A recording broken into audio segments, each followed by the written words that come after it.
கண்டிப்பாக விளக்கம் தேவைன்னு உங்கள் கையில் கேட்டுட்டு நான் விளக்கம் சொல்லாமல் இருந்தால் நல்லா இருக்காது இல்லையா? அதனால தான் இந்த சின்ன ஒரு வீடியோ வந்து நான் போட்டிருக்கேன். இப்போ இதில் பார்த்தீங்கன்னா உங்களை அதுக்கு முன்னாடி நான் வரவேற்றுக்கிறேன். வெல்கம் டு ஆனந்தவனம்.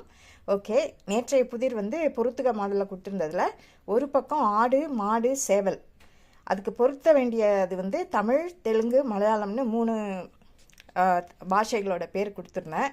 நிறைய பேர் யோசிச்சிருப்பீங்க, என்ன இது ஒரு பக்கம் ஆடு, மாடு, சேவல்னு கொடுத்துருக்காங்க, இன்னொரு பக்கம் தமிழ், தெலுங்கு, மலையாளம்னு கொடுத்துருக்காங்க, இது ஒன்றும் பொருத்தமாக வர மாதிரியே இல்லையே அப்படின்னு கூட நீங்கள் யோசிச்சிருக்கலாம். பட் இதில் வந்து ஒரு ட்விஸ்டான பொருத்தம் இருக்குது. என்னன்றதை நான் உங்களுக்கு விளக்குறேன். அதுக்கு முன்னாடி எது கூட பொருந்ததுன்னு சொல்லிட்டு பார்த்துடலாம். ஓகேங்களா ஃப்ரெண்ட்ஸ்? இங்கே பாருங்கள், ஆடு வந்து எதில் பொருந்தும்னா கரெக்டாக மலையாளமில் பொருந்தும். ஆடு வந்து மலையாளமில் பொருந்தும். ஓகேங்களா? இப்போ மாடு வந்து தமிழில் பொருந்தும். மாடு வந்து தமிழில் பொருந்தும். அப்போ மிச்சம் இருக்கிறது சேவலுக்கு தெலுங்கு தான் சாய்ஸ் வந்திருக்கு இல்லையா? சேவலுக்கு தெலுங்கு தான் பொருந்தும். இது எப்படி இந்த பொருத்தத்தை நீங்கள் போட்டீங்க? ஏன்னா நான் உங்கள் கையில் கேட்டிருக்கிறது கண்டிப்பாக விளக்கம் தேவை. இது விளக்கம் சொன்னால் மட்டும்தான் வந்து ஒரு ஒரு பொருத்தமான பொருத்துக புதிராக இருக்கும். எப்படின்னா, இப்போ ஆடுக்கு மலையாளம்னு போட்டிருக்கோம்னா ஆடு எப்படி கத்துது? அம்மே அப்படி தானே கத்துது. அம்மேன்னு சொல்கிறது மலையாளத்தில் தானே. அதனால் ஆடுக்கு வந்து மலையாளம். மாடு எப்படி கத்துது? உம்மா உம்மா அப்படின்னு சொல்லிட்டு அம்மான்னு கத்துது இல்லைங்களா? அதனால் மாடுக்கு வந்து தமிழ். அதுக்கடுத்து சேவல் கத்துறது வந்து கொக்கரக்கோ கொக்கரக்கோ அப்படின்ற மாதிரி கத்துது இல்லையா? கொக்கோ கொக்கோ அப்படின்னு தான் கத்தும் ஆக்சுவலாக சேவல் பார்த்தீங்கன்னா. அது வந்து தெலுங்கு. எப்படின்னா, மாடு கத்துறது அம்மா அப்படின்ற சொல்லு, அம்மான்ற சொல்லு தமிழே வந்துடும் உங்களுக்கு. அதே மாதிரி அம்மேன்றதும் மலையாளம் அதில் வந்துடும் உங்களுக்கு. ஆனால் சேவலுக்கு எப்படிங்க தெலுங்குன்றீங்க அப்படின்றது உங்களுடைய கேள்வி, வியூவர்ஸோட கேள்வியாக இருக்கும்.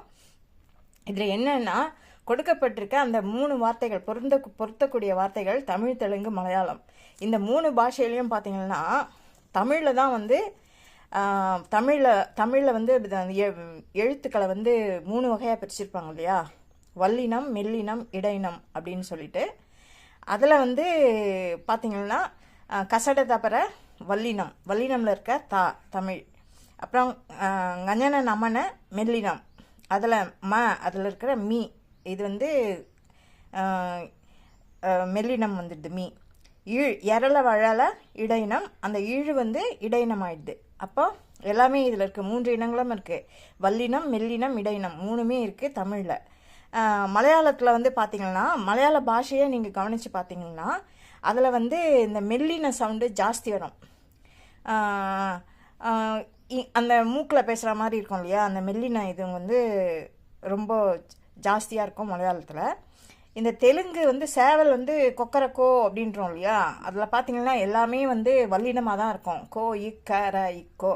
அந்த ரா மட்டும் உங்களுக்கு வந்து இடையினம் ஆகிடும், எரள வழியில் வர ராவாயிடும். மற்றபடி வந்து தெலுங்கு பாஷையை நீங்கள் கவனிக்கும்போது அதில் வந்து வல்லினம் வந்து ஜாஸ்தி இருக்கும். வல்லினம் வந்து நிறைய யூஸ் பண்ணுவாங்க, அது தெலுங்கு பாஷை. மலையாளத்தில் மெல்லினம் நிறைய யூஸ் பண்ணுவாங்க, அது மலையாள பாஷை. வல்லினம், மெல்லினம், இடையினம் 3ஐயும் கலந்து யூஸ் பண்ணுறது பார்த்திங்கன்னா நிறைய ஈக்குவலாக யூஸ் பண்ணுறது பார்த்திங்கன்னா தமிழ். இது எப்படி தெலுங்கு சேவல் வந்துன்னா கொக்கரக்கோ, தெலுங்கு வந்து எக்கடை, இக்கடை அந்த மாதிரியெல்லாம் பேசுகிறாங்க இல்லையா? அதெல்லாம் நிறைய கவனித்து பாருங்களேன். உங்களுக்கு தெரிஞ்ச தெலுங்கு வார்த்தைகளை நீங்கள் கவனித்து பாருங்களேன். எல்லாமே நிறைய வல்லினம் எழுத்துக்களாக தான் இருக்கும். இது தாங்க விளக்கம். இதில் ஆடு மலையாளம், மாடு தமிழ், சேவல் தெலுங்கு. யாரும் என்ன அடிக்க வந்துடாதீங்க. ஓகே, நல்லா யோசிச்சு பாருங்க, கரெக்டாக இருக்கும்.